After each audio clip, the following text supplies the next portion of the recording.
a vos. Te saludamos también y agregamos a la transmisión a ya los miembros del próximo panel. Primero el moderador, por supuesto, nuestro querido Alberto Medina Méndez de Corrientes. Y también vamos a ir agregando a los que se van sumando, a Hernán Bonilla, a Iván Carrino. Todavía nos falta Axel Kaiser, que se va a conectar en cualquier momento. Y bueno, te dejamos entonces el panel. Alberto, tenés hasta las 4 de la tarde hora argentina. Así que bueno, duro con el tiempo. Muchas gracias Marcos. Muchas gracias a toda la Fundación Libertad. Gracias a los amigos de Fundación Libertad que siempre posibilitan esta interacción y particularmente este evento, ¿no? que tiene características muy particulares, este segundo Congreso Iberoamericano del Liberalismo Cultural. Me toca en suerte moderar este panel en defensa del capitalismo global. El título ya es de por sí desafiante y, por supuesto, la presencia de los amigos que nos van a acompañar a lo largo de este panel. Primero Daniel Lacalle, luego Axel Kaiser, Hernán Bonilla, Iván Carrino, todos amigos con los que hemos compartido en algún momento en diferentes espacios. Me toca en suerte arrancar este panel para cumplir con los tiempos que me pidieron, presentándolo a Daniel Lacalle, que es doctor en economía, economista jefe de tesis, profesor de economía global, gestor de fondos de inversión, autor de libros sobre economía traducidos a varios idiomas. El último de ellos es Haz crecer tu dinero, colaborador en medios de información tanto españoles como extranjeros. Será el turno entonces de escuchar a Daniel Lacalle. Voy a compartir mi pantalla porque Daniel no nos puede acompañar hoy, pero nos grabó un video que vamos a ver.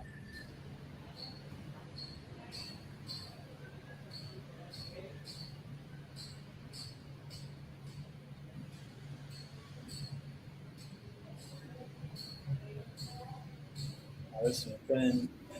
No ven nada todavía, ¿no? Todavía no. Siempre hay problemas. Cuando pasan estas cosas, ¿viste? Hay que compartir cosas, los permisos no funcionan. Le podemos pedir a Hernán Bonilla que nos cuente algún chiste, a Iván Carrino, que ya está listo ahí para hablarnos en serio, pero también nos puede contar anécdotas. Si es que todavía no se destraba el video. Podemos hablar del partido del domingo también. También, sí. A ver, o mejor del martes para estar más tranquilos. A ver.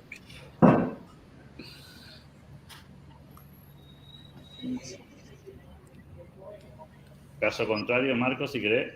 No, si no empecemos los que estamos acá y después y vamos arreglando el tema del video. Disculpas por... Me parece muy bien. Hagamos la secuencia entonces como la teníamos pensado. Le vamos a pedir que tome la posta a Hernán Bonilla, recordándole que tiene 15 minutos. Hernán Bonilla lo conocemos todos, es un gran amigo de Uruguay, liderando un proyecto muy interesante, trabajando ahí con otros amigos en el set. Así que, Hernán, un gusto escucharte y, por supuesto, te pido rigurosidad con el tiempo, así podemos cumplir los tiempos del panel. Muchas gracias, Alberto. ¿Me escuchan bien?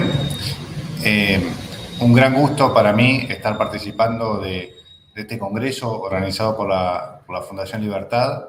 El año pasado vi la primera edición del congreso y me pareció que realmente formidable y he visto también los paneles que se han anunciado para este congreso y creo que es un esfuerzo encomiable para la difusión cultural del liberalismo. Así que para mí es un gran gusto y un gran honor participar con Iván, con Daniel Lacalle, con Axel en este panel. Voy a tratar de ser estricto con el tiempo, así que voy a compartir con ustedes algunas ideas que me surgían sobre el tema propuesto y luego creo que tendremos tiempo para conversar y para discutir un poco con la moderación de Alberto.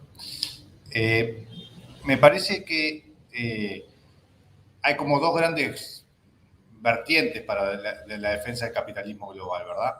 Una del liberalismo que subyace en al menos la versión y la visión del liberalismo global que yo quiero defender. Argumentos de tipo ético y argumentos de tipo pragmático, ¿verdad? Es claro, por lo menos que para quienes estamos participando en este panel, creo, y en el Congreso en general, que el liberalismo tiene una base ética, filosófica, que claramente defiende los derechos de las personas, su libertad, la posibilidad de elegir su proyecto de vida de una forma que no lo hacen otras doctrinas o incluso otras ideologías. Y ahí encuentra una de sus fuertes. A pesar de que es un tema sobre el que muchas veces se critica, yo creo que hay una superioridad en la defensa de los derechos individuales, de los derechos humanos por parte del liberalismo, que a nivel global también es un argumento central. Pero creo que lo que nos convoca hoy, y creo que al menos es donde yo pensaba centrarme, es en cuáles son los argumentos prácticos, ¿no? Los argumentos pragmáticos en defensa del capitalismo global, ¿sí? Es un hecho bien asentado y bien conocido que los países que tienen mayor libertad económica, medida de distintas formas, tienen mayor prosperidad, ¿verdad? Esto ha sido asentado en múltiples libros a lo largo de los últimos años. Probablemente el más reciente sea el Superabundance de Tupi Puley, sobre cuánto tiempo le lleva a una persona obtener los bienes de consumo básico y cómo se ha reducido bienes esenciales de consumo de tener que trabajar horas o días para conseguirlos a unos pocos minutos a la semana, por ejemplo, ¿no? Y eso claramente se da a partir de la expansión de la economía de mercado a nivel global. Son bien conocidos también los índices de libertad económica, en particular lo del Fraser Institute o lo de la Fundación Heritage, que año a año y desde hace ya mucho tiempo demuestran cómo mayor libertad económica, medida en términos de libertad de comercio, en el rol del Estado en la economía, en la estabilidad de la moneda, en otras áreas fundamentales de la libertad económica, hay una clara correlación entre mayores puntajes de libertad económica y mayor ingreso por habitante, mayor expectativa de vida, mejores indicadores sociales de todo tipo, mejores indicadores ambientales también, ¿verdad? Es muy clara la relación entre la libertad económica y mejores niveles de vida. Y en particular, que es un tema que muchas veces se pone bajo cuestión, para las personas más pobres de los países, ¿verdad? La libertad económica a quien más beneficia es a las personas más pobres de cada país. Es muy claro cómo, por ejemplo, el ingreso por habitante de las personas más pobres, por ejemplo, el 10% más pobre, en el índice lo mide el índice de Fraser, por ejemplo, el 10% de las personas más pobres de los países con mayor libertad económica tienen un ingreso que es alrededor de 10 veces mayor que el de los países con menor libertad económica, ¿sí? Y otro hallazgo interesante, porque es otra de las críticas que suele hacerse al liberalismo, es que el tema de la desigualdad, ¿no? Y estos índices encuentran que no varía la desigualdad dentro de cada país dependiendo de su grado de libertad económica. Y entonces, si el grado, la distribución del ingreso no varía mayormente de acuerdo al índice de libertad económica, pero el ingreso de la persona más pobre es mucho mayor en los países con mayor libertad económica, es claro que es deseable para mejorar la situación de las personas con mayor vulnerabilidad que haya una libertad económica mayor en los países, ¿sí? La globalización en sí no es un fenómeno nuevo, hemos vivido distintas olas del proceso de globalización. Es claro que ha sido beneficioso a lo largo del tiempo las mejoras de los indicadores internacionales, disminución de la pobreza, por ejemplo, a lo largo de las décadas está muy vinculado al proceso de globalización que hemos vivido, pese a que, por cierto, tenemos ideas en contrario, ¿no? En América Latina, en particular, conocemos las teorías de la CEPAL o las teorías de la dependencia, que han sido muy críticas de la globalización.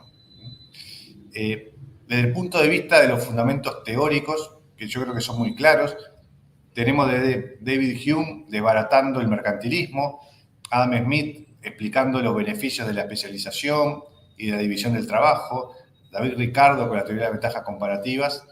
Es muy claro cómo la especialización, la división del trabajo, las ganancias de eficiencia que se obtienen a partir de ampliar el mercado, lograr integrar a más personas al mismo mercado, nos beneficia, ¿no?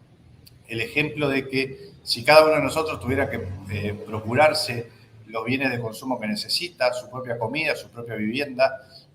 Obviamente lo haría muy mal. Si lo hiciera el pueblo de la ciudad en el que vive, un poco mejor, pero todavía muy difícil. Con el país mejoraría sustancialmente, pero si esa división y especialización se llevara a la región en la que vive o al mundo en el que vive, las ganancias de la especialización serían espectaculares. No solo para las personas que introducen innovaciones, que producen los bienes y servicios, que intentan naturalmente obtener una ganancia por ello, sino que en ese proceso de avance de la economía de mercado, todas las personas que participan de la economía se ven beneficiadas, ¿sí? La división del trabajo a nivel internacional también permite que el capital llegue a todos los rincones del mundo, por lo menos a aquellos países que quieren recibirlo, ¿verdad? Tanto la inversión en capital físico como en capital humano es mucho más redituable en los países que tienen poco capital. Entonces, si los países subdesarrollados en particular generan las condiciones para atraer el capital, van a lograr crecer a tasas más rápidas. Lo vemos también como un hecho estilizado. Los países que crecen más rápido son los países pobres que generan las condiciones para atraer la inversión. Son los que crecen a tasas altas, no los países del primer mundo. Y eso es también un beneficio del capitalismo global que los países deberían abrazar, ¿sí? Este crecimiento que se deriva de las ganancias del comercio, que a veces se llama smithiano, también posibilita otro tipo de crecimiento económico que se llama el schumpeteriano, ¿no? El que tiene que ver con la creación destructiva, el que tiene que ver con la generación de ideas, de nuevos procesos, de nuevas formas de distribución. Están muy interconectados y tanto las propias ganancias del comercio en sí como las derivadas del avance científico, las derivadas de la innovación van de la mano también y se potencian cuando el mundo se acerca cada vez más al funcionamiento de un capitalismo liberal. En las últimas décadas lo hemos visto con claridad en algunos países, ¿verdad? Tanto el modelo extraño de China que permitió cierto funcionamiento de la economía de mercado y le permitió crecer a tasas muy grandes. Más recientemente está pasando lo mismo con la India, pero también vemos aquí, me parece a mí al menos, cómo la libertad también va más allá de lo económico, ¿no? Probablemente estemos viendo en este proceso de represión creciente que está viviendo China desde siempre en términos de derechos humanos y políticos, pero ahora también afectando el proceso de libertad económica a la China que habían tenido, está creciendo a tasas más bajas, ¿no? A tasas sensiblemente más bajas que las tasas chinas a las que nos tenían acostumbrados, ¿no? Aquí probablemente estemos viendo algún límite en lo que tiene que ver con la libertad en su sentido amplio, ¿no? La libertad económica también necesita la libertad política, las libertades personales para ser una verdadera libertad, para generar todos los beneficios que trae la libertad, además de los argumentos éticos que hay para defenderlo. Y en este sentido, probablemente la India, que es un país democrático, con muchos problemas, pero un país democrático, probablemente tenga más posibilidades de tener un crecimiento más continuo, no solo pasando a China en población, sino también en términos económicos en un futuro cercano. La pregunta que podríamos hacernos en este momento es, bueno, si los beneficios del libre comercio y de la existencia de un verdadero capitalismo global son tan claros, ¿por qué tenemos enemigos del libre comercio, verdad? Y enemigos importantes, enemigos de peso. Está claro que estamos viendo revival proteccionistas en varios países del mundo, estamos viendo gobiernos de distinto signo en muchos países que están no solo abogando por medidas proteccionistas, sino decididamente tomando medidas proteccionistas en muchas partes. Y aquí yo creo que hay dos argumentos que son importantes tener en cuenta. Uno es que desde siempre va a haber lobbies proteccionistas. Los hay claramente más de tipo agrícola en Europa y en Estados Unidos, los hay más de tipo industrial en nuestros países de América Latina. Y eso, al menos desde Mancur Olson y la lógica de la acción colectiva, es claro que van a existir, pueden existir, de hecho existen grupos de presión que se benefician con medidas proteccionistas y que van a alentarla, ¿no? La idea de que pocas personas que obtienen un gran beneficio de una medida proteccionista van a hacer todo lo posible porque se aplique. El libre comercio beneficia en forma difundida a un gran número de personas que es más difícil que se agrupen para defender el libre comercio. Entonces, muchas veces pueden ser más efectivos los lobbies proteccionistas, aunque el libre comercio sea beneficioso para la sociedad en su conjunto. Esto lo estamos viendo hoy en día en muchos países, es muy claro que actúa. Y lo otra pata, yo creo que importante, es el debate de ideas, ¿no? Estamos viendo también que la retórica proteccionista es popular en muchos lugares, en todos los países tiene representantes y puede conectar mejor a veces en términos de tratar de decirle a las personas, miren, si adoptamos medidas proteccionistas, si no importamos tal cosa, lo vamos a producir en el país y genera trabajo, por ejemplo. Y eso puede generar un atractivo en las personas. La defensa de la libertad en este sentido es más compleja.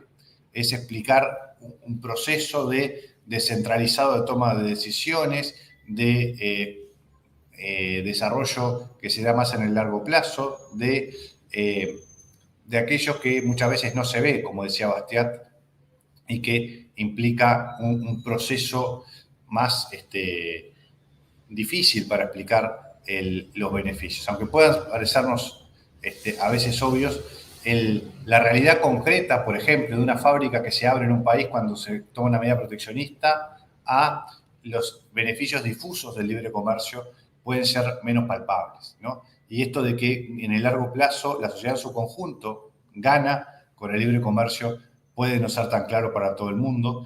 Y como mencionaba antes, en América Latina hemos tenido fuerzas poderosas como la CEPAL difundiendo ideas incorrectas de términos de que el desarrollo vendría para nuestros países con medidas proteccionistas, y eso claramente ha quedado en evidencia que no es así, pero son ideas que todavía pesan y también en sus versiones más radicales de la teoría de la dependencia.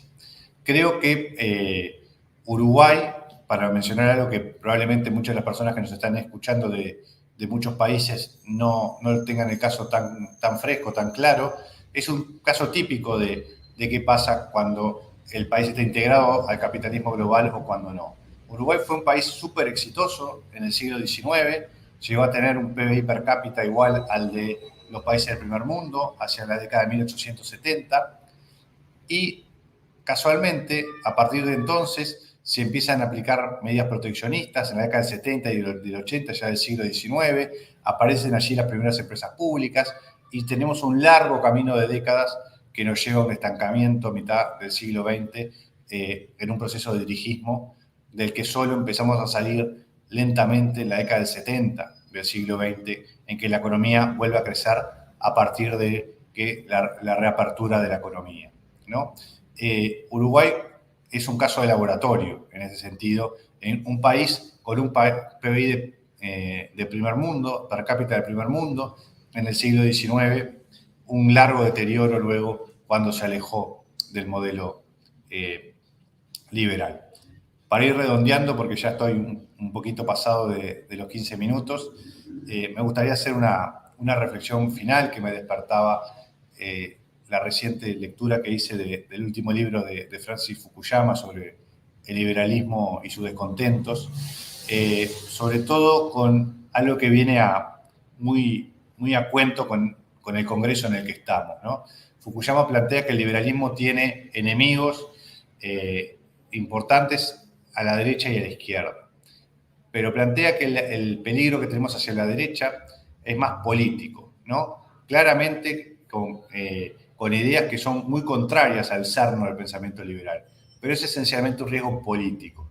En cambio, los adversarios hacia la izquierda tienen raíces más culturales y por lo tanto son más difíciles de enfrentar y por lo tanto también pueden tener efectos más nocivos de largo plazo, ¿no? Yo creo que la retórica que enfrentamos por ese lado nos convoca a trabajar mejor, a refinar nuestros argumentos, a definir mejor nuestras propias ideas, a reencontrarnos con el liberalismo de base filosófica y ética de Hume, Smith y de la Ilustración escocesa, ¿no? Y cumplir aquello que nos proponía Hayek, de que a veces las verdades son viejas, pero necesitan ser renovadas en el lenguaje de cada generación. Y yo creo que ese es un gran desafío que tenemos por delante en la batalla cultural, que es el tema principal del seminario en el que nos encontramos. Así que por ahora me quedo por aquí. Muchísimas gracias, Hernán. Muy interesante, nos quedamos pensando. Seguramente si tenemos un poquito de tiempo después vamos a intercambiar algunas ideas adicionales. Nos deja la vara bastante arriba. Así que Iván, el turno de Iván Carrino, lo conocen, es economista, escritor, conferencista y profesor, autor de varios libros, lo vemos siempre en los medios de comunicación, es licenciado en Administración por la Universidad de Buenos Aires, máster de Economía de la Escuela Austríaca por la Universidad Rey Juan Carlos de Madrid y máster en Economía Aplicada de la Universidad de UCEMA. Iván, te escuchamos. Hola, Alberto, gracias. Hola, Hernán, un placer. No sé si puse para compartir una pantalla. Ah, ok, ahí se está procesando. Ah, mira, ahí está. No sé si se ve algo, pero... ¡Qué nivel de tecnología! Ahí estoy. Muy bien, todo funciona perfecto. Bueno, ante todo, muchas gracias a la Fundación Libertad por invitarme a participar del Congreso, a participar de este panel con grandes exponentes como Hernán, Axel Kaiser y Daniel Lacalle. Gracias, Alberto, por tu moderación y también por participar del Congreso en general, ¿sí? En donde desde diversos puntos de vista y desde diversos países se hace una defensa integral de la libertad que tan necesaria es en estos momentos. Así que me gusta. Nos pidieron que habláramos sobre el capitalismo y una defensa del capitalismo global, entonces me pareció pertinente refrescar algunas ideas que presenté en el año 2019 en la Universidad Torcuato Di Tella, donde dije que el capitalismo era un sistema de inclusión social, ¿no? Y esto me parece que a alguno le puede resultar que va a contracorriente, porque si uno no, si hay una asociación que el común de la gente no haría con la palabra capitalismo o con la palabra libre mercado o con la palabra liberalismo económico, la frase liberalismo económico, es la de asociarlo con la inclusión. De hecho, la izquierda ha hecho una buena propaganda respecto de que el capitalismo es un sistema que oprime y fundamentalmente que es un sistema que excluye, ¿no? Es un sistema que está hecho para unos pocos. Y bueno, justamente mi idea es contestar eso, por un lado, presentando algunos datos que obviamente van a derribar profundamente este mito y esta idea instalada. Esos datos no me van a llevar más de 5 gráficos, o 6 tal vez, principales. Y luego me gustaría plantear cuáles son las grandes amenazas que hoy tiene el sistema de la libertad económica en el mundo, ¿no? Entonces, bien, como diría Jack el Destripador, vamos por partes y lo primero que quiero mostrarles es lo siguiente, ¿no? O sea, el capitalismo es el sistema de producción basado en la propiedad privada de los medios de producción. Esa es la definición que vamos a encontrar en cualquier manual básico sobre economía o política. Y algo que es de consenso es que al defenderse la propiedad privada, al encontrarnos en un sistema legal que defiende la propiedad privada, se alinean los incentivos, o sea, los individuos tienen incentivos para perseguir su beneficio, para crear, para producir, para innovar. Y el resultado de todo eso es justamente un incremento de los niveles de producción. Un incremento de los niveles de producción que es per cápita, o sea, no es que simplemente hay más torta, sino que hay más torta para cada persona que está dispuesta a comerla, ¿no? Y eso tiene que ver con el aumento de la productividad. Ahora bien, dicho todo esto, paso al primer cuadro que que está presentado ahí, y es que el resultado del incremento de la producción per cápita, el resultado directo de eso, es la caída en los niveles de pobreza. Entonces, este gráfico, como ustedes pueden ver ahí, habla sobre la gente que vive en condiciones de pobreza extrema, una vara que hoy estamos definiendo, de acuerdo con el Banco Mundial, en alrededor de $2 por día. Y lo que nos dicen estos datos es que en el año 1820, sobre un total de 1.080 millones de personas en el mundo, 965 millones vivían en pobreza extrema. Estamos hablando de un 90% del total.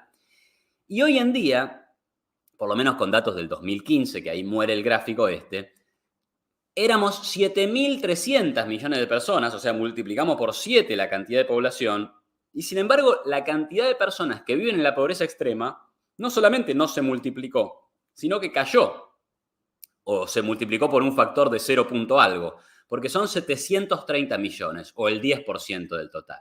Entonces, primera cuestión, el capitalismo baja la pobreza, es un buen mecanismo para reducir la pobreza, producto de este alineamiento de los incentivos. Ahora bien, como segunda cosa, dado que el sistema capitalista es idóneo para producir, para aumentar la productividad y nos permite generar riqueza, bueno, la consecuencia de la riqueza es que podemos comprar más cosas, entre ellas cosas tan valoradas por la sociedad como la educación y como la salud. Y ahí entra este segundo cuadro. Ustedes ven ahí la tasa de mortalidad infantil desde el año 1800 hasta la actualidad. Y ahí ven que en el año 1800, 43,3% de los niños moría antes de cumplir 5 años.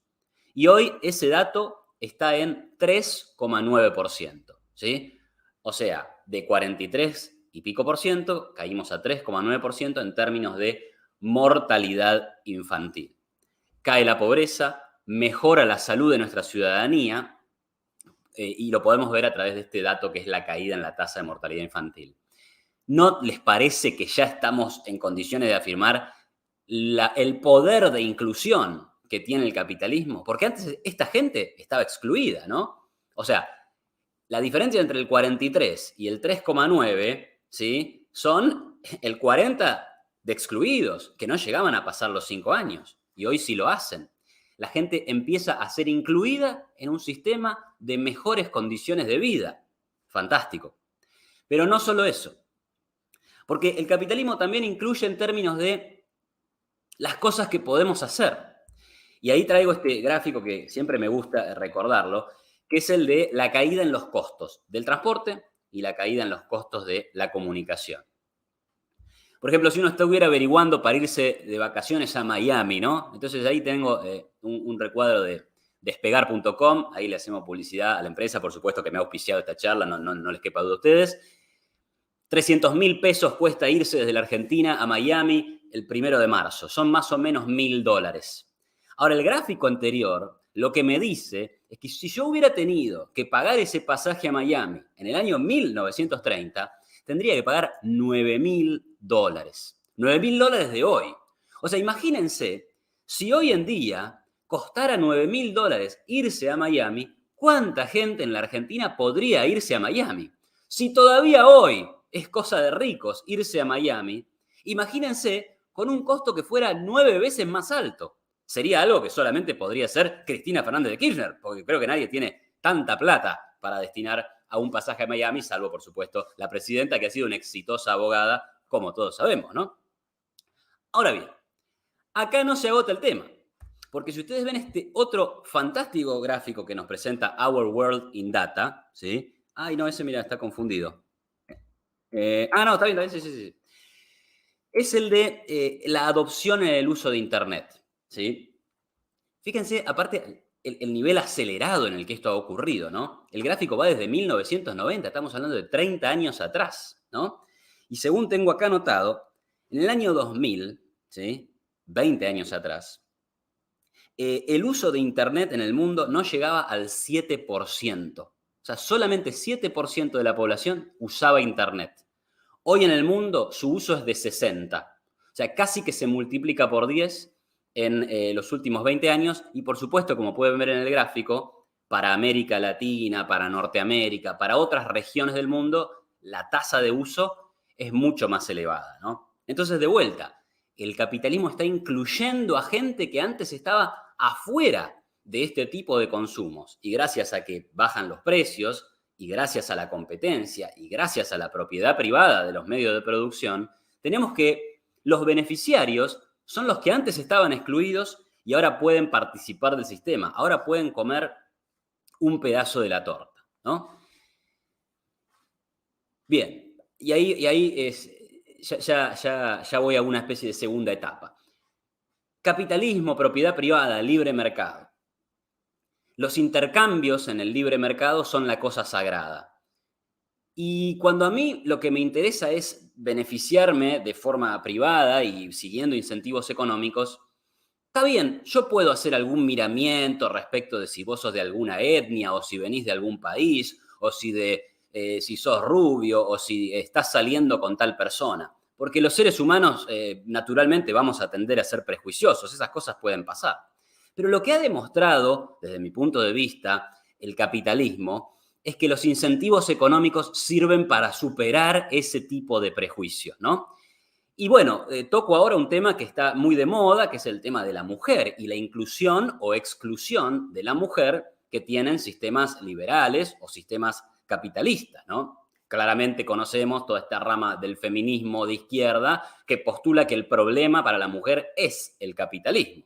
Bueno, entre tantos otros datos que podemos encontrar, tenemos en este gráfico el aumento, de la tasa de participación laboral de las mujeres a lo largo de la historia en una buena cantidad de distintos países, ¿no? Cada vez hay más mujeres en el mercado laboral, gozando de los beneficios que se derivan, por supuesto, de participar de mercados laborales. Ahora, uno cuando mira esto, aparece el otro debate de que hay una brecha salarial y que entonces lo que está pasando es que el mercado castiga a las mujeres, las discrimina, las deja de lado. Pero no obstante, cuando uno mira los datos, entiende que si este era un problema, eventualmente, si alguno lo tuviera que considerar un problema, ya no lo es tanto, ¿no? Ahí vemos, por ejemplo, la evolución de la brecha salarial para mujeres norteamericanas entre los 25 y los 34 años, y esa brecha pasó de 67%, o sea, si el hombre ganaba 100, la mujer ganaba 67, o sea, la brecha es del 30 y pico en realidad, a una brecha de solamente el 7%, porque cuando el hombre gana 100, las mujeres de entre 25 y 34 ganan 93. O sea, hay una diferencia que cada vez es menor. Y esto tiene lógica, porque en definitiva, si usted hace un buen trabajo, a mí me sirve, a usted le sirve, yo le pago lo que le tengo que pagar, no me importa si sos mujer, si sos hombre, etc. Y de hecho eso está mejor analizado en este gráfico, que después se los dejo para que lo profundicen, que es un análisis que hizo The Economist que dice, bueno, cuando una mujer y un hombre trabajan en el mismo rubro, en la misma empresa, en la misma posición, ahí la brecha salarial resulta prácticamente invisible, prácticamente deja de existir. Me quedan 4 minutos y voy a un último tema antes de pasar a cuáles creo que son las amenazas. Y el último tema es que no puedo dejar de hablar de la inmigración. ¿Por qué? Y porque en todo sistema libre, en todo sistema que respete la propiedad privada, que implica el uso y la disposición de lo propio, va a aparecer el deseo de moverse, ¿no? De ir a buscar los mejores lugares donde podamos vivir. En ese mapa se ve claramente que en los países más ricos son los que más inmigración reciben, pero como bien decía Hernán en la charla anterior, los países más ricos son los que más libertad económica tienen, con lo cual más libertad económica también implica una mayor recepción de inmigrantes. ¿Y qué nos dice esto respecto de la inclusión del capitalismo? Bueno, que el capitalismo incluye también a los inmigrantes, a los que vienen de afuera, rompe los prejuicios nacionalistas, ¿no? Y algunas citas de algunos grandes liberales que se han dedicado a este tema, ¿no? Por ejemplo, Bryan Caplan, que sostiene que básicamente una política de fronteras abiertas implica que cada uno trabaja donde quiere, y ahí se ve esta relación entre libertad e inclusión, o este dato de Noah Ruste, un académico del Cato, que probablemente lo escribí mal, pero el 45% de las empresas del Fortune 500 son creadas por inmigrantes o hijos de inmigrantes. Ahí se puede ver el gran beneficio económico, además, que tiene la inmigración. Porque, limpiándolo de algunas cosas, la inmigración no es otra cosa más que un libre acuerdo entre partes. Algo totalmente consustancial con el liberalismo y el capitalismo. Bueno, espero haber hecho claro el caso de que el capitalismo es un gran sistema productivo, pero además es una poderosa máquina de incluir personas, minorías, diversidades en y hacerlos partícipes del sistema de un mejor consumo y una mejor calidad de vida. Es un gran sistema de inclusión social, motivo por el cual hay que defenderlo. Ahora bien, ¿de qué hay que defenderlo? Y yo creo que ahí tenemos tres grandes amenazas, ¿no? Una es la amenaza sanitarista. Hemos visto lo que ha sido el mundo en el año 2020 y 2021 cuando se volvió absolutamente loco y desquiciado y nuestras libertades se perdieron de un día para el otro. Yo quiero citar una anécdota porque he escrito un libro sobre esto, marcando lo que ha sido la exageración de las políticas públicas en el 2020 y 2021, totalmente injustificadas. Pero me preocupa sobremanera la reacción de la gente. El 12 de abril del año 2022, en la provincia de Buenos Aires, se decretó que la obligatoriedad del uso de mascarilla o de barbijo se acababa. Y yo, testigo de primera mano de lo que ocurrió. Al otro día, el 90% del colegio no tenía mascarillas. Y el día anterior, todo el mundo con mascarillas. Entonces digo, había gente que creía que esa medida no servía para nada, que sentía que el barbijo le molestaba y tuvo que esperar a que la autoridad de la provincia les permitiera sacarse el trapo. ¿Qué ha pasado con nuestro espíritu de defensa de la libertad? No lo tenemos. Hay gente que directamente no lo tiene. Y eso es muy preocupante para el futuro del liberalismo, ¿no? La segunda amenaza es el auge nacionalista. Hablaba bien Hernán sobre cómo hay una tendencia hacia el proteccionismo. Bueno, creo que Trump es un ejemplo de esto, aunque pueda tener sus cosas positivas. Y también este discurso anti-inmigrante, ¿no? Me parece muy preocupante y es una gran amenaza a nuestro sistema de libertad y a nuestro sistema productivo capitalista. Y por último, no podemos dejar de mencionar la amenaza que implica el ambientalismo, el ecologismo y las restricciones a la libertad que en nombre de cuidar la flora y la fauna del mundo tenemos que tolerar. A mí me interesa, yo voy a cerrar con esta idea. Juan Ramón Rayo en su libro sobre liberalismo dice que la filosofía política liberal es fundamentalmente humanista, es decir, el ser superior, entre comillas, es el ser humano, no es ni la divinidad, ni la colectividad, ni la naturaleza.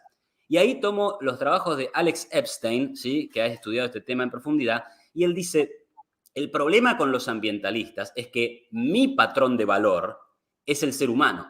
Y algunos ambientalistas están dispuestos a ver en una peor condición a los seres humanos si es que está en una mejor condición la naturaleza. Y eso desde ningún punto de vista liberal humanista podemos tolerarlo. Porque nosotros, si tenemos que elegir entre las posibilidades de mejora para la situación de la gente en el mundo, y eso implica el detrimento de las plantas o de los osos polares, lamentablemente no vamos a poder elegir esta segunda alternativa. No va a quedar duda de que tenemos que defender la capacidad de mejorar de la gente, incluso cuando eso implique algún daño para el medio ambiente. Así que bueno, con esto cerraría mi presentación. Les agradezco, me excedí en 1 minuto y 20, lo lamento por eso y bueno, muchas gracias y quedo atento.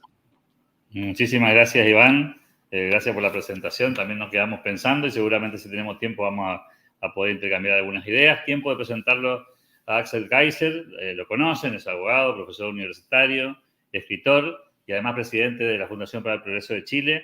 Axel, tu tiempo, te recordamos, tenemos 15 minutos por orador, así que apelamos a tu capacidad de síntesis. Muchas gracias. Bueno, muchas gracias por la invitación. Yo he estado intentando activar una de nuestras tecnologías que se me van en collera, como decimos en Chile, para mostrar una presentación PowerPoint.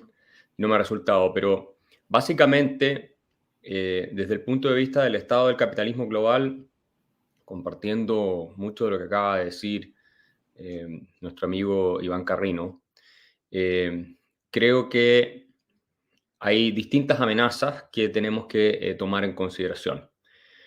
Más allá de las que él ha mencionado, aunque tengo algunos matices, me parece que una de las amenazas centrales es la nueva Guerra Fría que está teniendo lugar entre China y Estados Unidos.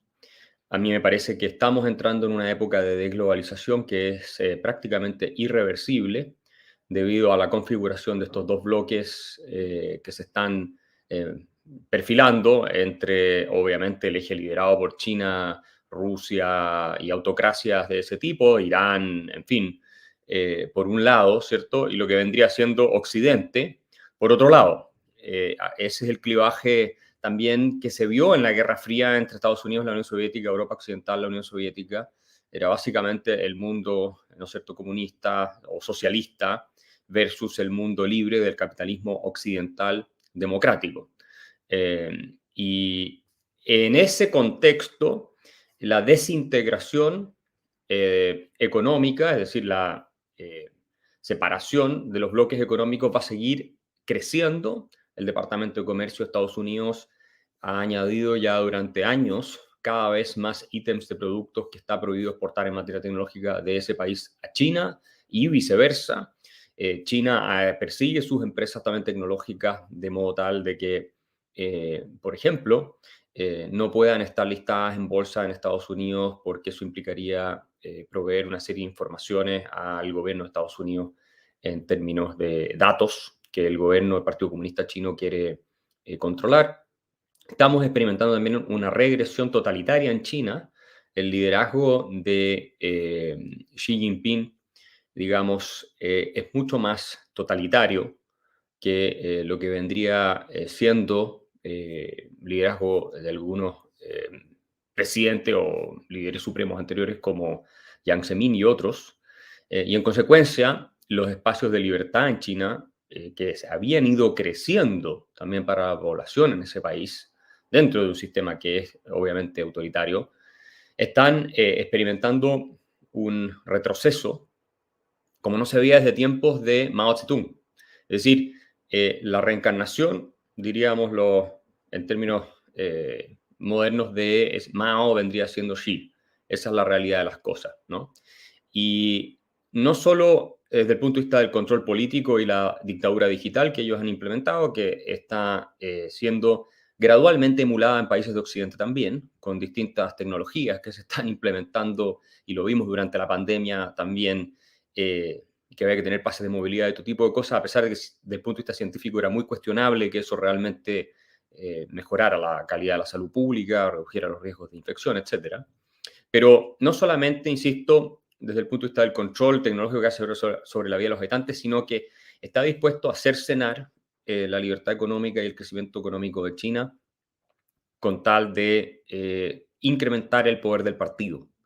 Y eso se está viendo no solo en el ataque a las empresas tecnológicas y las amenazas, el sistema de educación particular pagado que había emergido en China, paralelo, ha sido prohibido, atacado, destruido básicamente por el gobierno de Mao, que en el último congreso del Partido Comunista Chino pusieron muchísimo énfasis en todo lo que es la igualdad, que es uno de los motivos clásicos del socialismo. Ahora, es más bien un régimen socialista nacionalista, si ustedes quieren, o nacional socialista, que uno de tipo marxista-leninista en el clásico sentido de la expresión. No es muy probable que terminen transitando hacia una economía completamente central, de planificación central, como lo vimos básicamente en la órbita soviética, pero sí hay un control del poder político sobre el aparato económico que es muy relevante. Y han aplicado también políticas que, si uno lo piensa, son desquiciadas, como la política de COVID-0, cuando todo el mundo prácticamente ya salió de eso, y que han generado un daño enorme a sus posibilidades de progreso. Y ahí entramos en una segunda dimensión de esta Guerra Fría, que es que China es un rival obviamente más formidable que la Unión Soviética, porque es la segunda economía del mundo, es mucho más rico que lo que era la Unión Soviética o jamás fue la Unión Soviética. Está en la vanguardia tecnológica en varias cosas, como tecnologías de vigilancia e inteligencia artificial, incluso más avanzado que Estados Unidos Occidente en algunas de estas áreas. Entonces, tenemos un rival que es formidable, pero que, debido a su regresión totalitaria, va a pagar costos desde el punto de vista de su posibilidad de superar, ¿no es cierto?, a las fuerzas o las potencias occidentales que tienen mayores grados de libertad, de innovación, y por lo tanto se hace más difícil que ellos nos puedan sobrepasar. Aparte de todas las crisis demográficas que van a tener, la explosión en materia de gente que se va a retirar del mercado de trabajo, la ausencia de gente joven para que pueda trabajar y reemplazar, ¿cierto?, la mano de obra productiva que se va a retirar. Esto producto también décadas de política de control de la natalidad que habrán intentado revertir sin mayor éxito. Entonces, tenemos eso y tenemos que prepararnos para un mundo, por lo tanto, en que las cadenas de suministro, las supply chains, van a ser mucho más localizadas. Es decir, ya no va a existir de la misma manera, al menos, este pedido on demand, donde toda la escala de producción, toda la cadena de suministro partía desde China, pasaba por India, por Vietnam, en fin, y terminaba casi que on demand llegándole al consumidor final en Occidente. Eso se va a alterar muchísimo.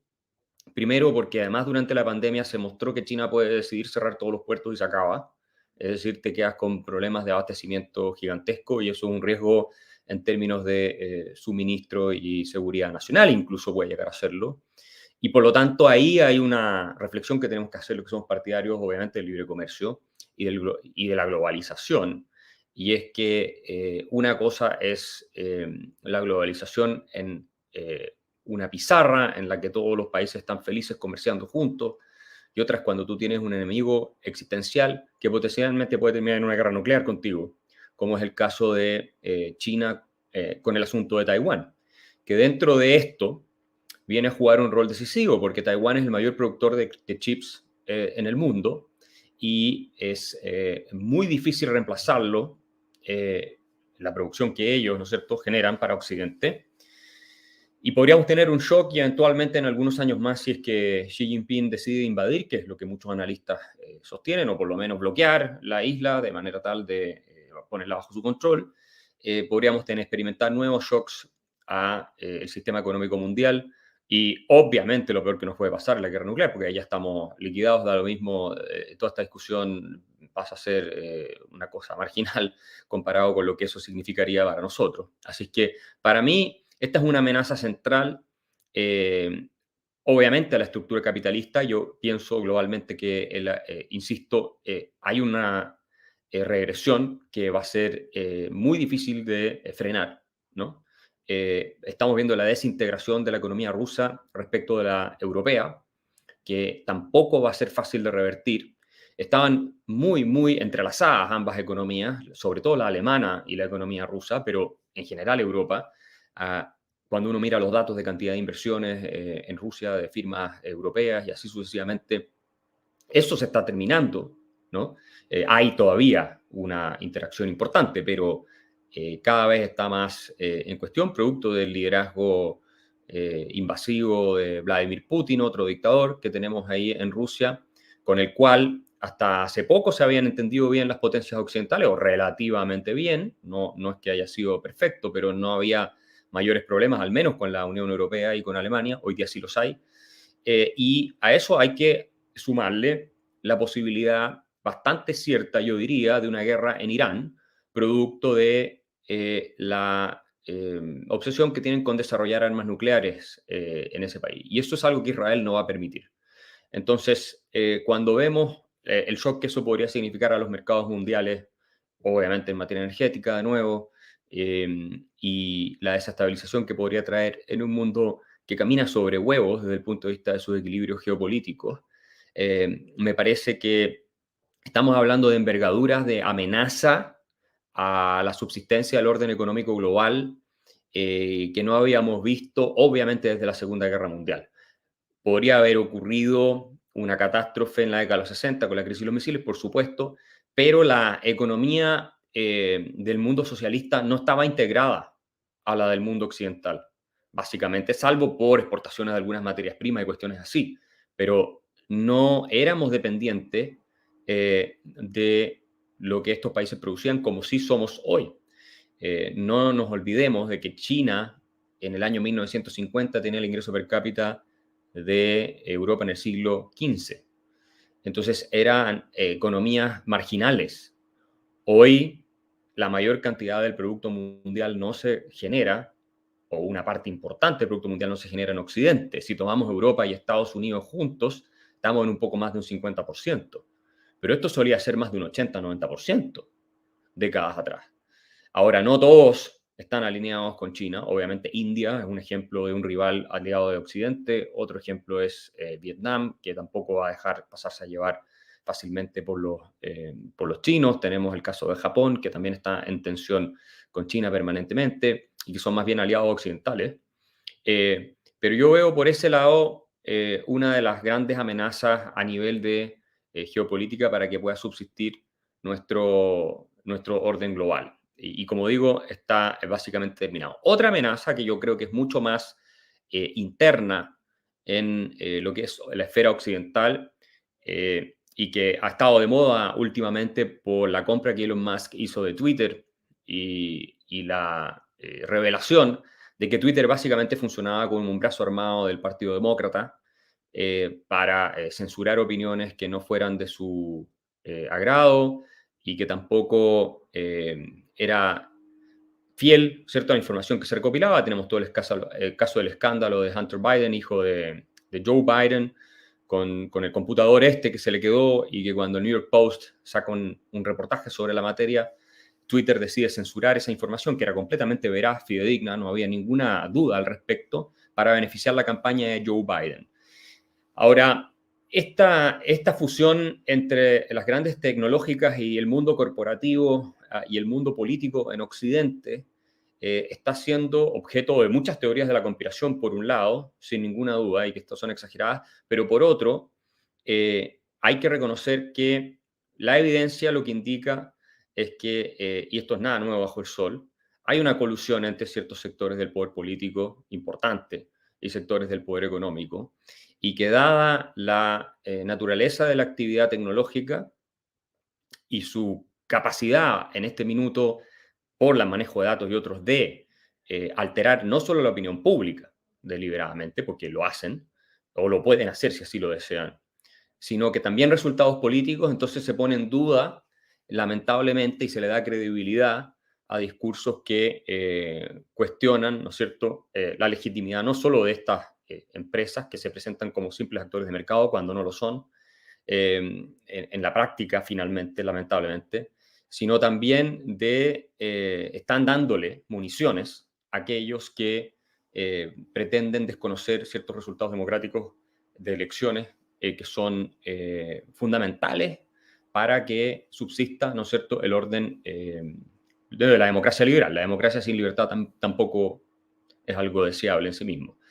Así es que tenemos un problema grave ahí, y con la cultura woke, que es otro problema que yo añadiría a esto, que es esta revolución progresista, una ideología totalitaria, sin ninguna duda, que se ha tomado las universidades en Estados Unidos, los campus de las mejores universidades, y que ha infectado, obviamente, empresas como Google, como Twitter en su momento, y así sucesivamente. Y cuando Elon Musk dice que el virus del wokeismo, que es esta ideología identitaria muy cercana al fascismo y al nazismo que hoy día estamos viendo, ¿no?, y que habla de distintas tribus que importan de acuerdo a sus cualidades adscritas, ¿no es cierto?, a su sexo, a su género, a su raza, y no en tanto individuos que merecen respeto por el hecho de formar parte de la especie humana y la dignidad siendo parte de todos, independientemente de todos esos aspectos. Bueno, cuando él dice que ese virus mental o lo sanamos o está todo perdido, yo creo que tiene toda la razón. Y esto lo han advertido varias figuras intelectuales relevantes que han luchado contra la cultura de la cancelación. Jonathan Haidt es uno de ellos, por ejemplo, en la Universidad de Nueva York. Tenemos una regresión tribal que está teniendo lugar, que está jugando con la polarización en el sentido de que tenemos unos grupos que se plantean como en oposición con otros y en oposición existencial con otros, que interesantemente era la forma en que Carl Schmitt, el famoso jurista de los nazis, entendía y definía la política, que fue un teórico antiliberal, ¿no es cierto?, del derecho y de filosofía política muy relevante en el siglo XX. Y cuando nosotros dejamos de entender que lo que importa es el individuo con su propia conciencia y que cada uno es único e irrepetible y que es completamente irrelevante tu sexo, tu raza y todo ese tipo de cuestiones, y reducimos entonces la actividad política no a que el norte polar, como decía Lord Acton, sea la libertad, sino que ahora es la defensa de determinadas tribus que pretenden imponerle su agenda a otras tribus, ¿no? Y que cosechan puntos en esta competencia para avanzar su causa en la medida en que se plantean como víctimas, ¿ah?, de opresiones y de cuestiones de ese estilo. Y no estoy diciendo que no existan ese tipo de cosas, estoy diciendo que este es un discurso que se ha instalado más allá de los datos y de los hechos y que no resiste mayor análisis. Y el mejor ejemplo, me parece a mí, es ver el último documental o la producción de Netflix sobre Meghan Markle y el príncipe Harry, donde ellos alegan ser las víctimas más grandes de todo lo habido por haber, siendo multimillonarios que les pagaron $100 millones, ¿cierto? Y están arriba con títulos de duque y duquesa. O sea, es una cosa que llega a un punto culturalmente que es muy peligroso, me parece a mí, y que genera este tipo de señales, ¿ah?, de que no podemos discutir sobre la base del diálogo racional, que es aquel basado en la evidencia y la lógica, a pesar de nuestras diferencias. Ahí yo veo una amenaza para la libertad que sin ninguna duda también afecta al capitalismo global. ¿Por qué? Porque parte de este virus woke está infectando especialmente a las grandes corporaciones.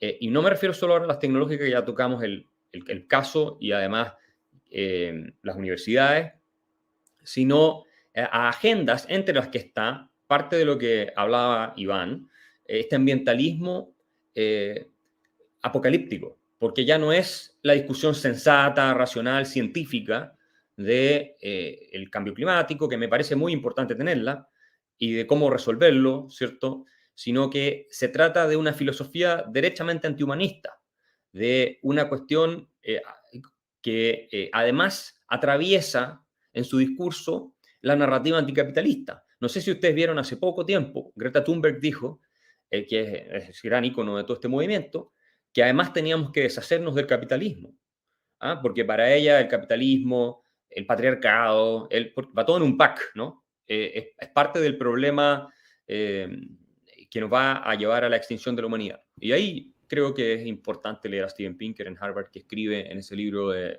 sobre la ilustración, que él sacó hace no mucho, sobre este greenism como una ideología que básicamente no está vinculada a los hechos y a los datos.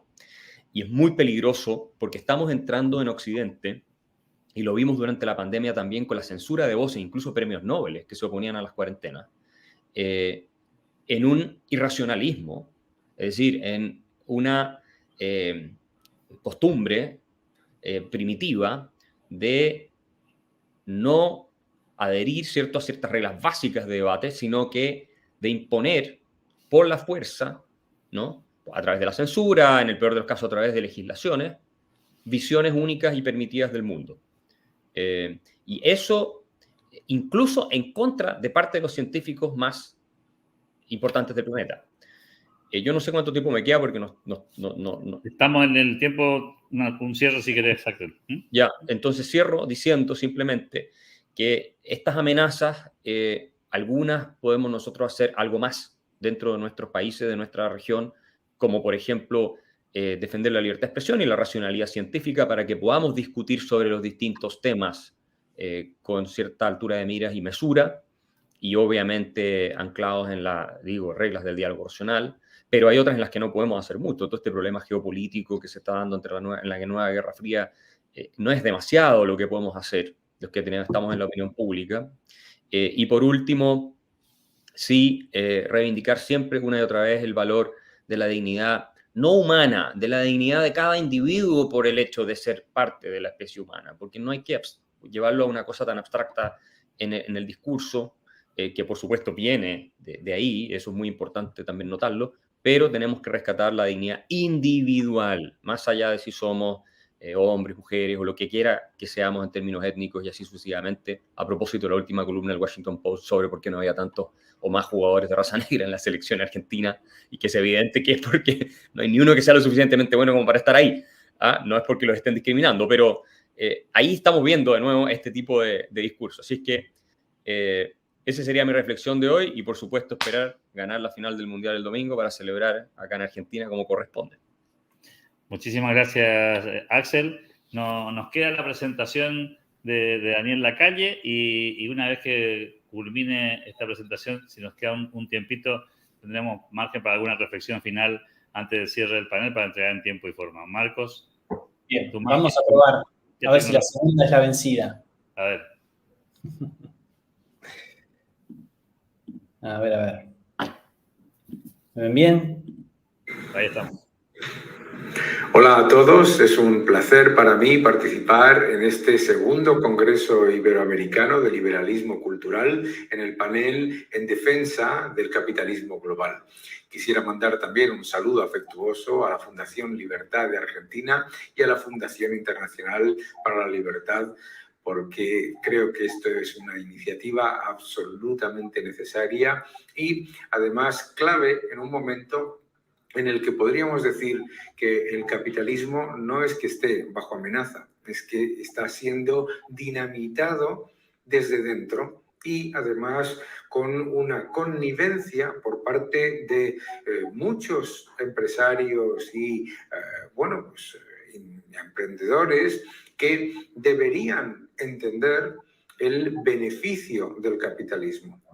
Cuando hablamos de capitalismo, lo primero que tenemos que entender es que los monopolios no existen si no hay connivencia del Estado. No puede haber un monopolio extractivo si el Estado no decide introducir inmediatamente normativas y barreras burocráticas o legislativas que lo que hagan es que ese monopolio permanezca.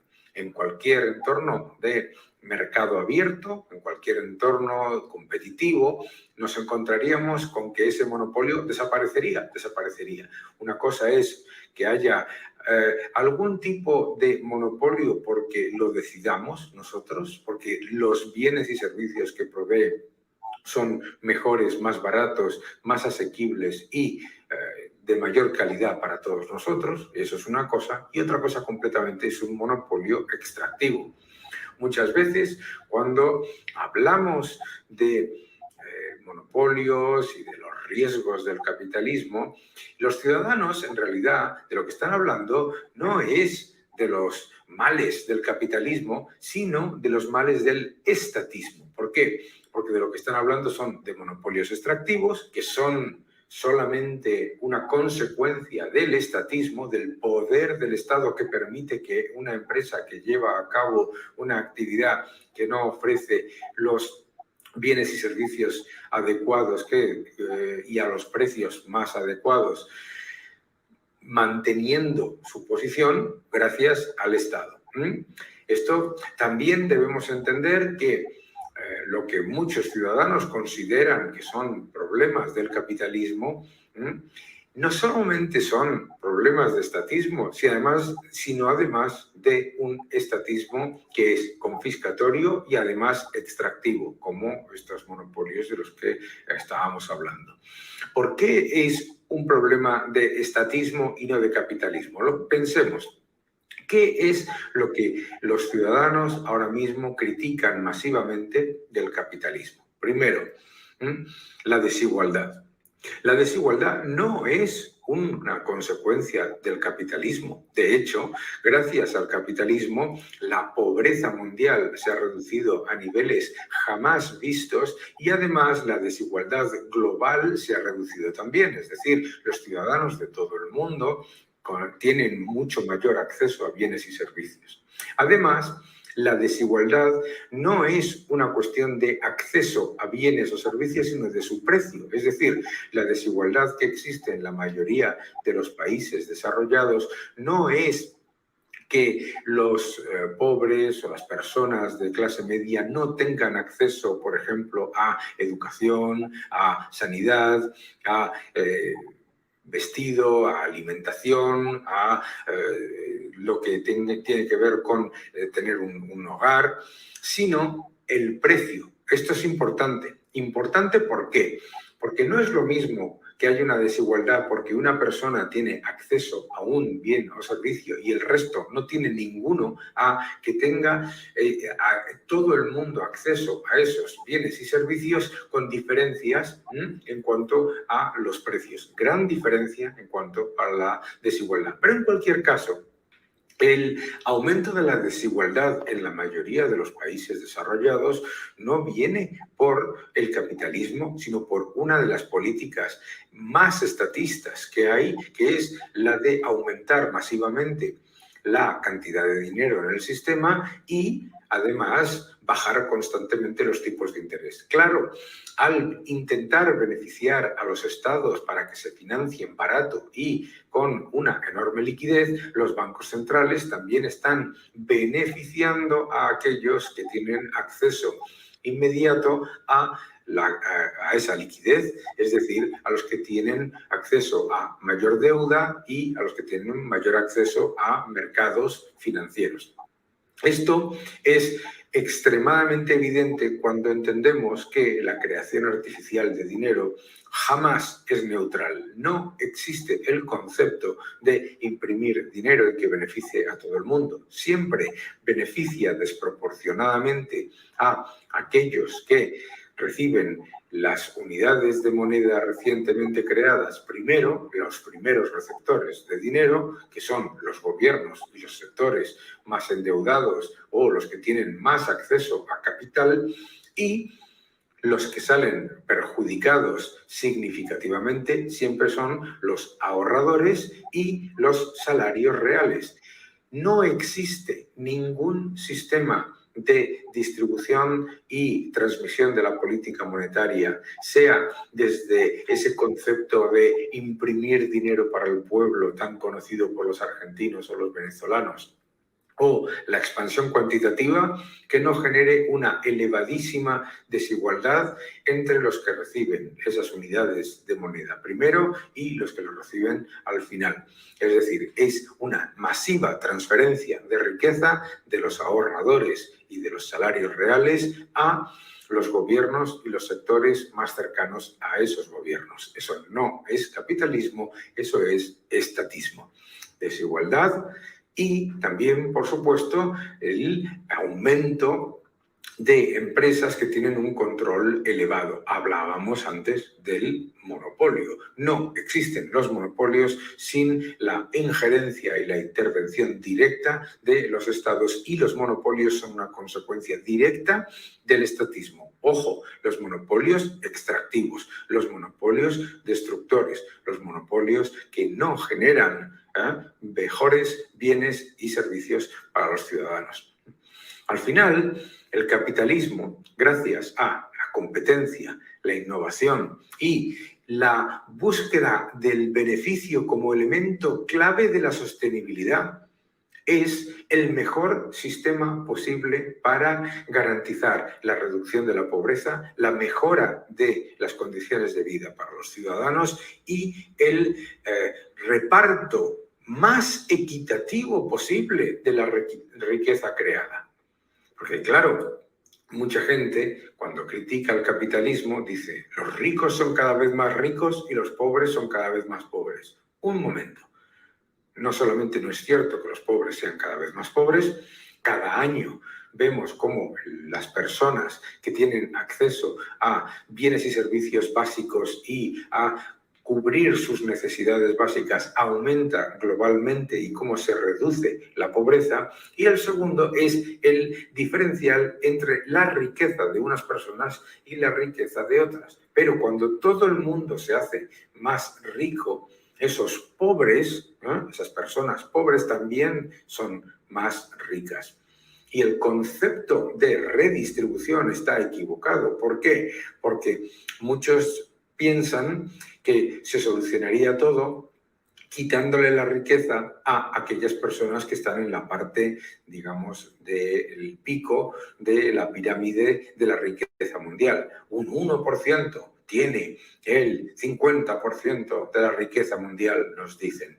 Y nos olvidamos de que la riqueza o se crea o se destruye. No es estática, no es una tarta que se reparte según lo decida un gobierno. ¿En dónde está la riqueza de los grandes multibillonarios mundiales? En acciones. Si mañana decidiésemos expropiar esa riqueza, pasarían tres cosas. La primera es que las acciones de las empresas de esos multibillonarios se desplomarían. Segundo, Al existir la evidencia de que la riqueza la expropian para luego dársela a repartir, entre comillas, a los gobiernos, no habría vendedores que estuvieran dispuestos a comprar esas acciones. ¿Por qué? Porque sabrían que se les iban a expropiar después. Es decir, la idea de que vas a expropiar riqueza no tiene ningún sentido si esa riqueza no se puede transferir a otra persona que vaya a tener una posibilidad de acumular mayor riqueza también para sí mismo y para su familia. Si yo no puedo mantener las acciones que le han quitado al multimillonario que se pone como ejemplo de maldad y de falta de distribución de la riqueza, yo no quiero esas acciones. Que si yo no puedo mantener como propiedad mía algo que compro de la iglesia o de los ricos, etcétera, y me lo van a expropiar a mí también, ¿cuál es el valor de ese bien inmueble, de cualquiera de esos elementos que conforman la riqueza de las personas? Cero. Es decir, el gran problema del proceso que nos están intentando vender de redistribución es que lo que realmente hace es destruir capital.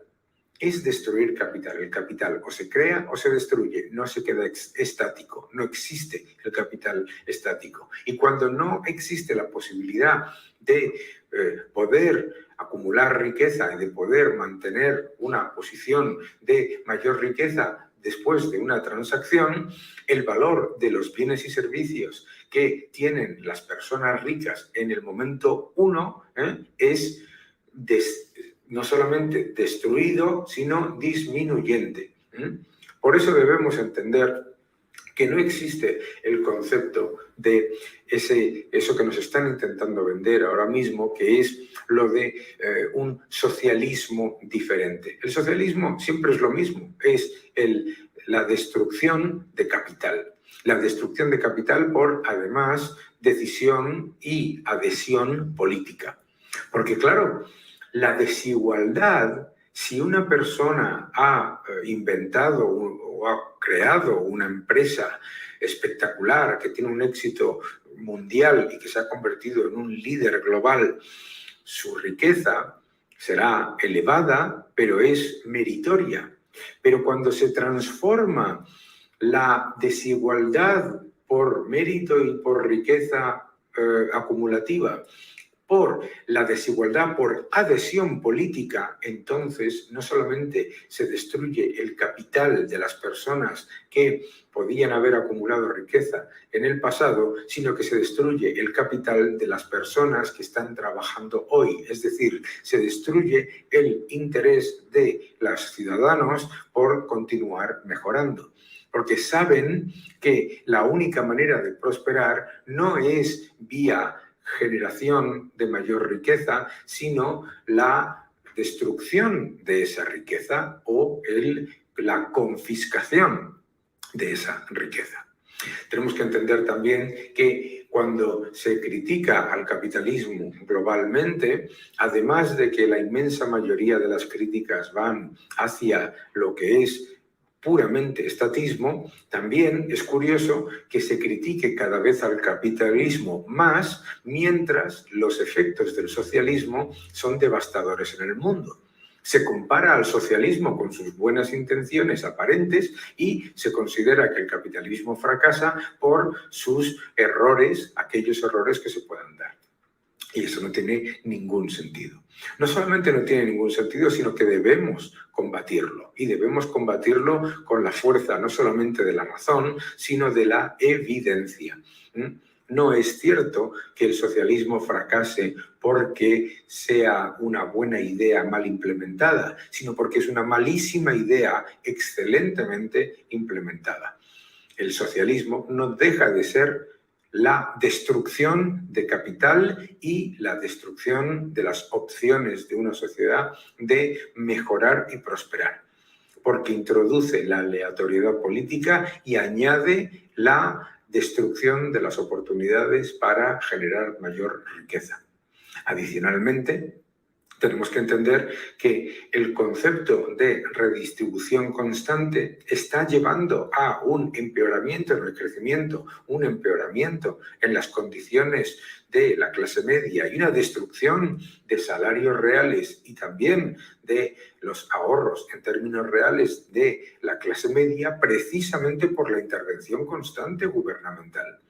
¿Cómo pueden estados que pesan más del 50% del Producto Interior Bruto decir a sus votantes que el problema está generado por el porcentaje minúsculo que suponen las grandes empresas? Si el Estado pesa el 50% del Producto Interior Bruto, el Estado es el principal problema cuando el crecimiento es pobre, cuando las opciones de las economías empeoran. Mayor intervención es siempre mayor destrucción de capital. El capitalismo no deja de ser el único sistema que existe que reconoce la importancia de la creación de riqueza como el factor fundamental de progreso, de reducción de la pobreza y de reducción de las desigualdades. Las desigualdades no se reducen por redistribución, porque la adhesión política lo que genera es redistribución negativa, es decir, genera unos políticos que son excepcionalmente ricos mientras todo el resto es excepcionalmente pobre. El socialismo lo que hace es redistribuir la miseria y por lo tanto lo que genera es un entorno todavía más negativo. Y debemos combatir constantemente la idea de que los problemas de lo que está ocurriendo ahora son problemas del capitalismo. Recuerdo, los monopolios no pueden existir si no es por la intervención del Estado. Un monopolio extractivo jamás existiría si no fuese el Estado el que lo protege. Segundo, la impresión masiva de dinero y la bajada de tipos de interés para hacer que los estados se financien artificialmente baratos no es una política del capitalismo, es una política del estatismo. Tercero, la creación de dinero jamás es neutral. La creación de dinero siempre beneficia desproporcionadamente a los primeros receptores del nuevo dinero creado, es decir, los gobiernos y los sectores más cercanos al gobierno, y desproporcionadamente perjudica a los últimos receptores, que son los salarios reales y los ahorros. O casualidad, es la destrucción de la clase media. El estatismo, en su obsesión por destruir capital, lo que hace es precisamente perjudicar a los más pobres y a las clases medias. El capitalismo obviamente no hace que todo el mundo sea rico y, por supuesto, no hace que todo sea perfecto. Ningún sistema lo hace. Pero es el único que consigue que esa distribución de la riqueza y que esa generación de riqueza vayan en un sentido y en un sentido único, que es el de la mejora constante de las condiciones de todos. Recuerdo el cuarto factor. La desigualdad no es un problema. El problema es la pobreza. La desigualdad es un problema cuando es desigualdad por adhesión política o por injusticia en el sistema de transmisión de la política monetaria, que es también culpa del estatismo.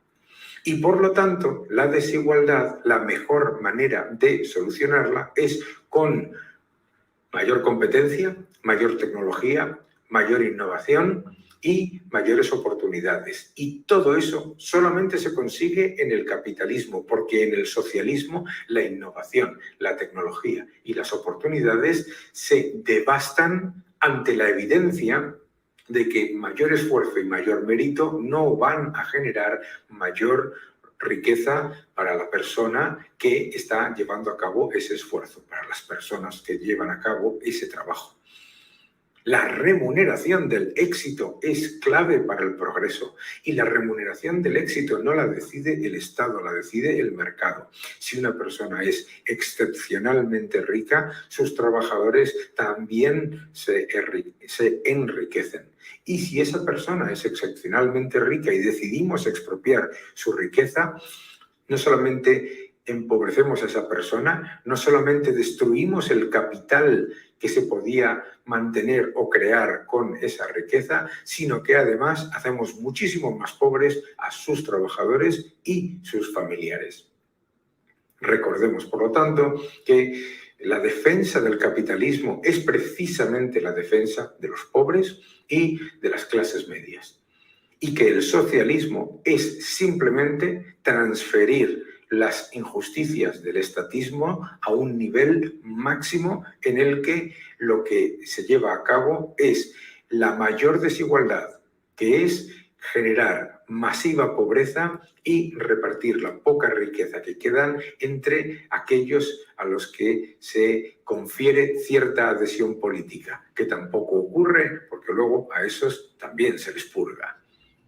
Finalmente, me gustaría recordaros a todos la importancia de defender la libertad. Porque fijaos que todos estos factores, riqueza, progreso, innovación, tecnología, competencia, mejora de oportunidades, clase media, acceso a bienes y servicios de alta calidad, solamente se consiguen en entornos de libertad. En cuanto se introduce la intervención, el control, la inmersión por adhesión política y el reflejo constante de lo que son las prioridades del poder político, se entra en un proceso extractivo y confiscatorio que jamás lleva al crecimiento. ¡Ojo! Y no olvidemos, cuando os digan que los países nórdicos son socialistas y les va muy bien, los países nórdicos son líderes en libertad económica, son líderes en defensa de la propiedad privada y son líderes también en flexibilidad laboral.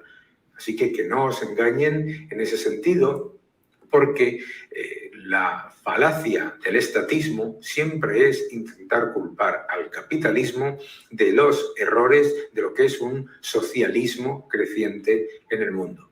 Muchísimas gracias por vuestra atención, espero que os haya gustado y seguimos en el debate. Podéis seguirme en las redes sociales, podéis seguirme en mi canal de YouTube y también, obviamente, leer mis libros. Muchísimas gracias y un fuerte abrazo a todos. Muy bien, era la presentación de Daniel Lacalle. Nos quedan muy poquitos minutos, pero me gustaría aprovechar al máximo este tiempo que nos queda con una reflexión final de cada uno de ustedes. Les voy a pedir encarecidamente a Hernán, a Iván y a Axel que en un minuto y medio como mucho, nos quedemos con un costado que fue común a todas las presentaciones, ¿no? ¿Qué nos toca hacer como liberales desde los think tanks, desde la política, desde los ámbitos académicos para minimizar o mitigar estas amenazas que bien describieron ustedes cada uno en sus alocuciones, ¿no? ¿Qué podemos hacer de este lado del mostrador para mitigar o minimizar el impacto de estas amenazas latentes que tan bien describieron ustedes? Empezamos por Hernán, tu primera reflexión. Te pido brevedad, Hernán. Muchas gracias. Gracias, Alberto. Muy breve. Creo que sí, es muy importante. Creo que todos nosotros trabajamos desde el lado de las ideas, desde los centros de estudios, desde el debate por el sentido común de nuestras sociedades. Yo creo que hay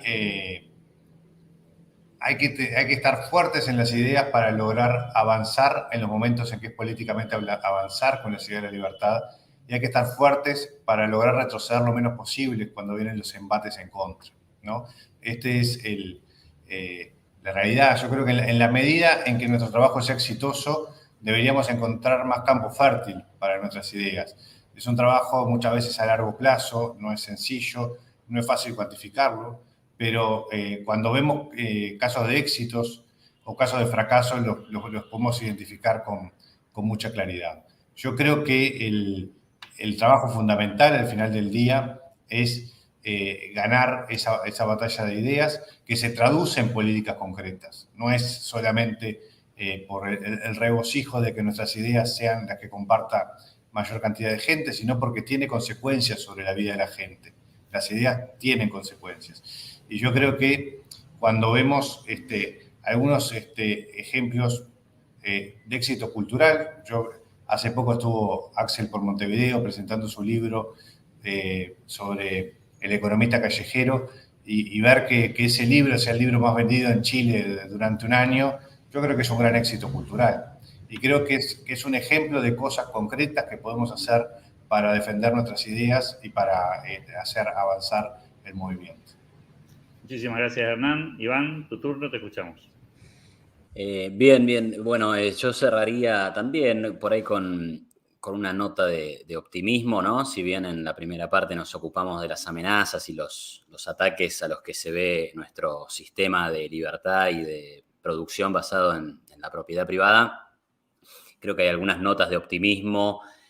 Menciono varios casos, ¿no? Lo que pasa en la política argentina de hoy, donde el eje de los debates se ha corrido hacia posiciones liberales. El estallido de popularidad que tienen José Luis Esperto, Javier Milei, el regreso a las primeras planas de la política de Ricardo López Murphy, son temas muy importantes y muy relevantes. O sea, lo que quiero decir es, el trabajo tiene que estar en todos lados, en la educación, en los think tanks, en la política, pero hoy por hoy en la política vemos cuestiones muy concretas. Uruguay con un presidente absolutamente mesurado, con buenas ideas de integración. No conozco los pormenores, pero lo que vemos de este lado del mar y del río es que hay una cosa muy centrada, un liberalismo importante en las políticas públicas que se toman.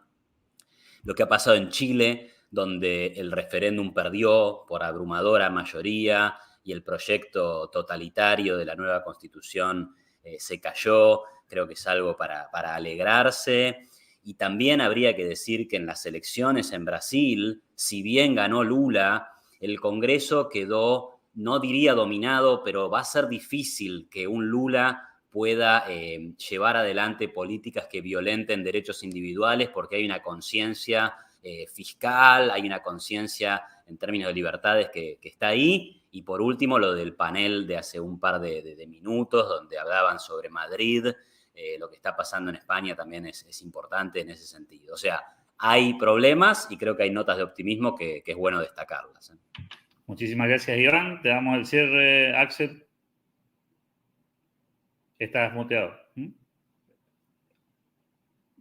Ahora sí.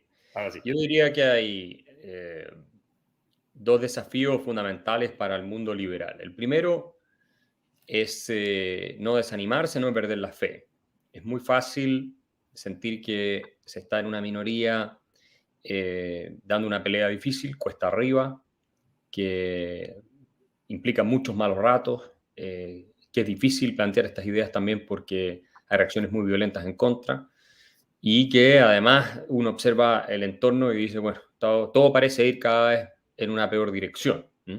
Incluso cuando hay brotes verdes, como los que mencionaba Iván, llega un punto en que uno se pregunta, ¿vale la pena todo esto o no? Y creo que a muchos nos ha pasado y al final hay que hacerlo más allá de las probabilidades de éxito, simplemente porque es lo correcto. Es así. Segundo, creo que en el mundo liberal, que somos pocos y que está creciendo, porque eso es correcto, tenemos que intentar evitar peleas completamente inútiles entre nosotros mismos, que se siguen inclinaciones un poco fanáticas a defender ciertas ideas y a buscar quién es el más liberalmente puro de todos y a criticarse y atacarse mutuamente por esa razón, lo cual es absurdo y no tiene sentido porque uno puede discutir sus diferencias sin tener que caer en eso. Y al final estamos todos del mismo lado. Y en segundo lugar, se producen por temas de ego o celos o cuestiones de ese estilo. Y ahí demostramos, cuando caemos en eso, no ser mucho mejores que cualquier otro grupo, ¿cierto? Socialista, colectivista, totalitario, cuando empezamos a descalificar y a destruir gente porque tienen unas ideas marginalmente incluso distintas. Eso ni con los adversarios uno muchas veces va de esa manera, Sí, yo creo que esas dos cosas, mantener el espíritu firme y también de unidad, una vocación de unidad y de sumar y de tolerarse también entre los que están en el mismo campo, son fundamentales para que salgamos adelante. Y quiero recordar simplemente que una de las grandes razones por las que Argentina es una tragedia, perdón, Venezuela es una tragedia tan catastrófica es porque la oposición tiene un canibalismo realmente patológico. Y nunca se logró unir como correspondía, salvo momentos muy específicos, para hacerle frente a la dictadura de Chávez Maduro. Así que ojalá aprendamos la lección y tengamos este espíritu más constructivo y como bien dice el humorista Ricky Greaves, en poco tiempo más vamos a estar todos muertos y no hay una segunda parte a esta película. Axel, Iván, Hernán y por supuesto Daniel también, gracias a todos por la generosidad, por sus conceptos y por estas reflexiones. Le pasamos la posta a Marcos